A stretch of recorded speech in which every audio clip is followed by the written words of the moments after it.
سبيل الدموع سبيل مريح تنهدى يا صاحي كي تستريح وبث الدعاء. بسم الله الرحمن الرحيم. Assalamualaikum warahmatullahi wabarakatuh. Assalamualaikum warahmatullahi wabarakatuh.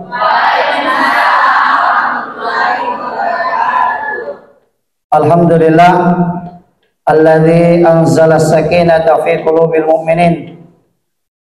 Asyhadu an la ilaha illallah wahdahu la syarika lah wa asyhadu anna Muhammadan 'abduhu wa rasuluh. Allahumma shalli ala sayyidina Muhammad wa ala alihi wa sahbihi ajma'in, amma ba'd. Yang saya muliakan para dewan asatidz dan asatidzah Madrasah Diniyah Darul Quran wa Da'wah, yang saya hormati para orang tua, wali santri dan santriwati Madrasah Diniyah Darul Quran wa Da'wah, serta anak-anakku sekalian yang insyaallah semuanya dirahmati oleh Allah. Pertama-tama kita bersyukur kepada Allah melalui lisan kita dengan mengucapkan kalimat hamdalah. Alhamdulillah. Yang kedua, bersyukur kepada Allah melalui dengan hati kita, yaitu merasa cukup terhadap apa yang Allah Subhanahu wa taala berikan kepada kita. Atau dalam bahasa agama disebut qanaah. Yang ketiga, kita bersyukur kepada Allah Subhanahu wa taala melalui dengan tindakan, yaitu melaksanakan perintah Allah dan menjauhi segala larangannya. Karena atas segala nikmat yang Allah berikan kepada kita semua, sehingga pada kesempatan ini kita sama-sama bisa berkumpul di gedung 2 Pondok Pesantren Darul Quran wa Da'wah, yang mana alhamdulillah kurang lebih 10 bulan yang lalu kita adakan peletakan batu, ya. 10 bulan yang lalu. Waktu itu kita mengadakan pelelangan tanah 15 kali 20 ini, tanah pesantren, dan alhamdulillah sekarang sudah lunas tanah ini, dan sekarang sudah berdiri gedung, sudah dikerjakan lantai 2-nya, dan lantai dasarnya alhamdulillah sudah bisa ditempati. Saya dan mewakili semua keluarga besar Pondok Pesantren Darul Quran wa Da'wah mengucapkan terima kasih banyak kepada Bapak Ibu semua yang telah berpartisipasi, yang ikut andil di dalam pembangunan agama Allah Subhanahu wa taala. Insyaallah ini menjadi amal jariah. Kenapa menjadi amal jariah? Karena tempat ini digunakan untuk sholat. Anak-anak sholat di sini. Yang kedua, digunakan untuk hafal Quran. Yang ketiga, digunakan untuk belajar baca Quran. Yang keempat, digunakan untuk belajar agama. Yang kelima, digunakan untuk majelis taklimnya ibu-ibu ini, paguyuban orang tua santri, baik itu madrasah ibtidaiyah, sanawiyah maupun madrasah diniyah. Jadi orang yang telah berinfak, insya Allah sudah ada amal jariahnya. Dan sejak kemarin-kemarin itu sudah jalan pahalanya, Bu, sudah mengalir pahalanya. Itu pahala, Bu, memang di dunia tidak dilihat, ya kan? Tapi ibu mau lihat wujudnya itu pahala di dunia. Bu, mau lihat wujudnya pahala. Ibu-ibu, saya mau tanya, sudah pernah lihat wujudnya pahala, Bu? Sudah pernah lihat wujudnya pahala? Ibu mau tahu apa wujudnya pahala, Bu? Mau tahu wujudnya pahala?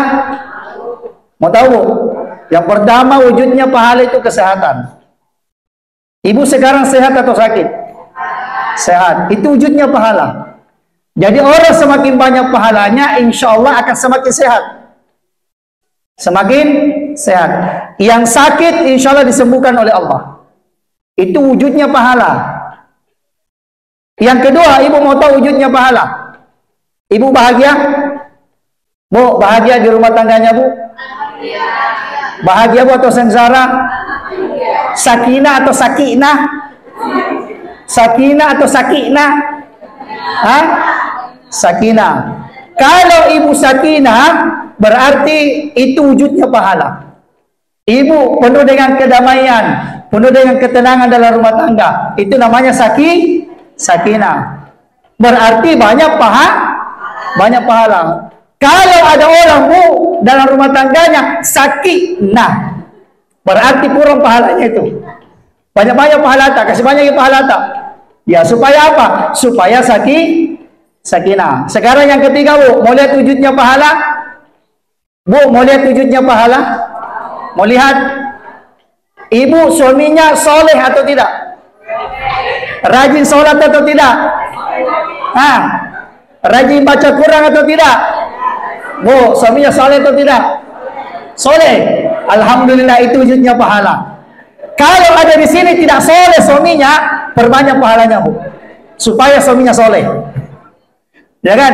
Supaya suaminya soleh. Ibu mau punya suami soleh atau tidak? Mau punya suami rajin sholat atau tidak? Mau punya imam yang baik atau tidak? Perbanyak pahala. Itu rahasianya bu. Itu wujud pahala. Bu, masih mau lihat wujudnya pahala?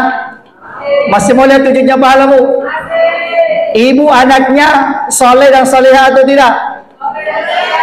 Itu semua wujudnya pahala. Wujudnya pahala semua itu bu. Ibu ini termasuk orang yang beruntung. Kenapa beruntung? Karena mempunyai anak yang soleh dan soleha. Karena kalau ada orang tua yang tidak punya anak soleh dan soleha, bukan orang tua yang beruntung. Bukan orang tua beruntung itu.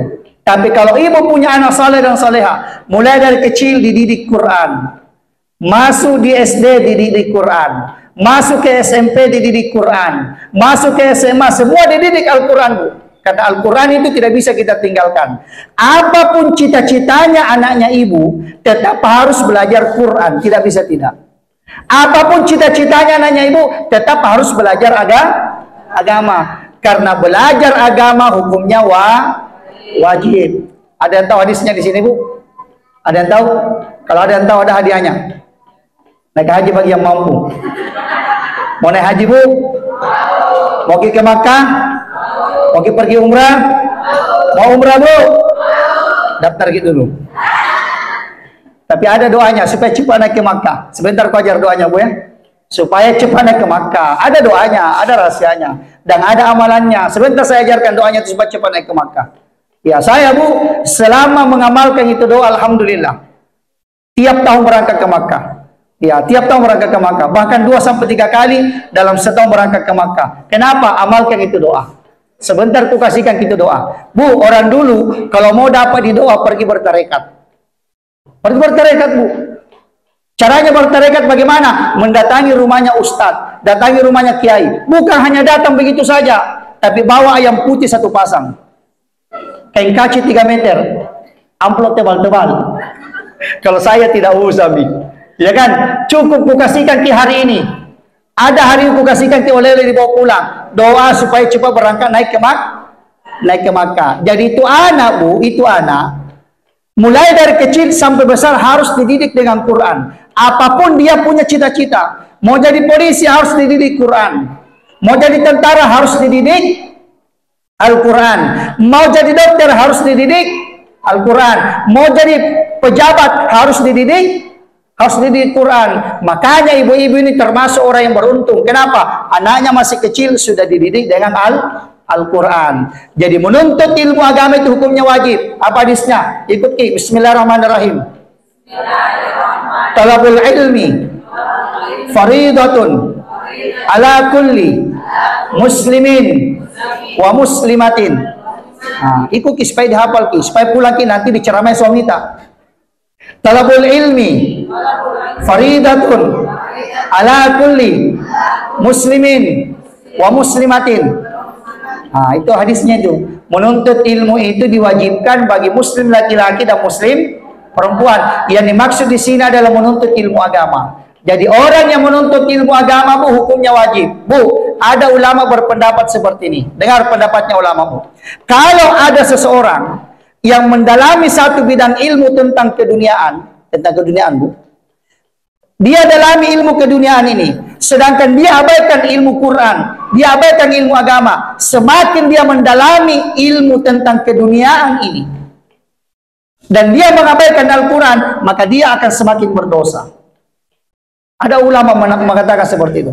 Dia kalau ada orang mendalami ilmu tentang keduniaan, tekun tentang ilmu keduniaan, tapi dia lupa dengan ilmu agama, lupa dengan Al-Quran, maka dia semakin berdosa. Artinya apa? Bahwa ilmu agama, ilmu Al-Quran tidak bisa kita tinggalkan. Karena Al-Quran itu adalah merupakan sesuatu hal yang sangat penting dalam hidup kita. Bu, mau menjadi orang mulia, Bu? Mau menjadi orang mulia? Maka dekat dengan Quran. Karena orang yang dekat dengan Quran adalah orang yang berbisnis dengan Allah.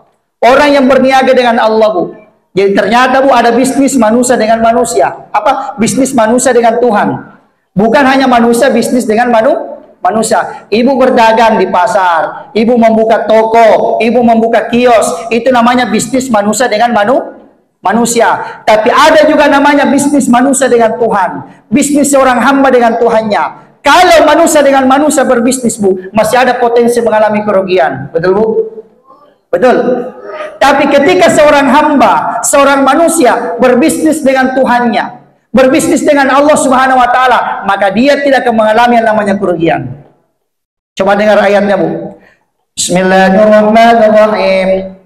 Innal ladzina yatluna kitaballahi wa aqamus shalah wa anfaqu mimma razaqnahum sirran wa alaniyah yarjuna tijaratan lan tabur. Itu ayatnya. Sesungguhnya orang-orang yang senantiasa membaca Quran, satu. Wa aqamus shalah, orang-orang yang mendirikan ibadah salat, dua. Wa anfaqu mimma razaqnahum, orang-orang yang berinfak di jalan Allah, baik itu secara terang-terangan maupun secara diam-diam, sirra wa alaniyah, secara diam-diam maupun secara terang-terangan. Jadi orang berinfak, Bu, boleh secara terang-terangan, boleh secara diam-diam. Bu, kalau mau secara terang-terangan berinfak boleh.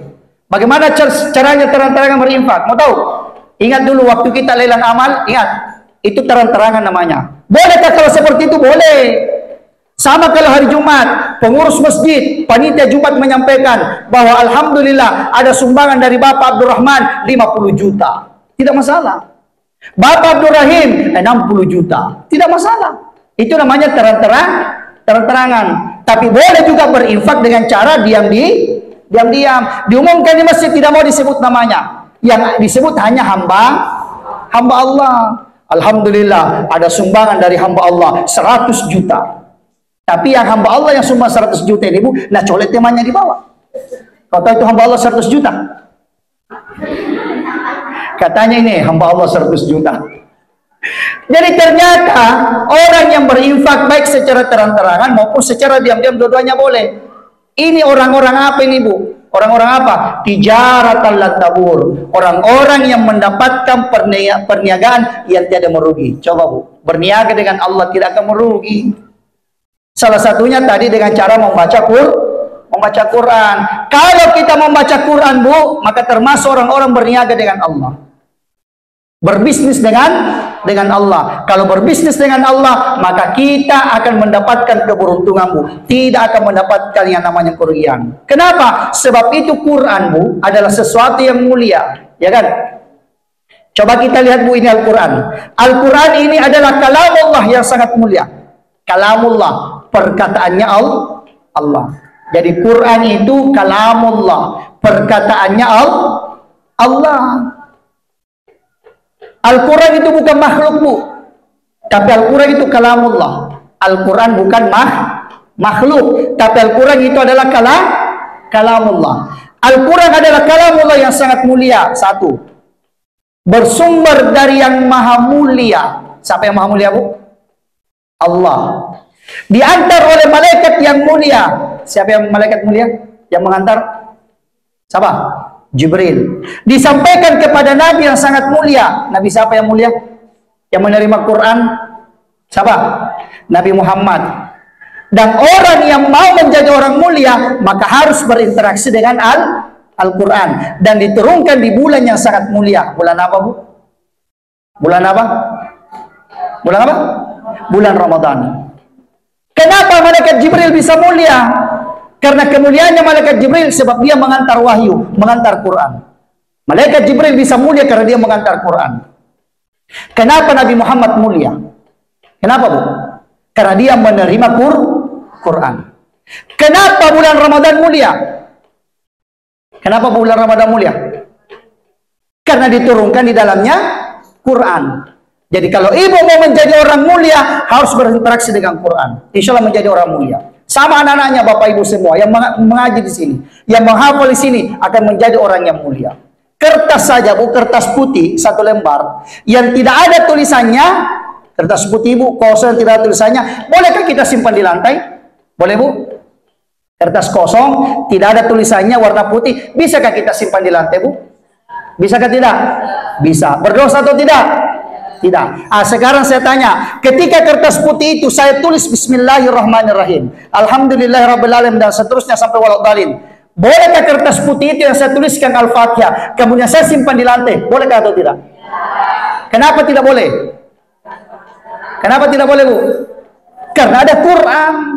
Yang tadinya kertas itu bisa disimpan di lantai karena tidak ada tulisan apa-apa. Tapi ketika kertas putih itu kita simpan di dalamnya tulisan-tulisan Al-Quran, maka kertas yang tadinya tersimpan di lantai tidak boleh kita lakukan, harus disimpan di tempat yang paling tinggi. Jadi kertas itu bisa mulia karena ada tulisan Quran.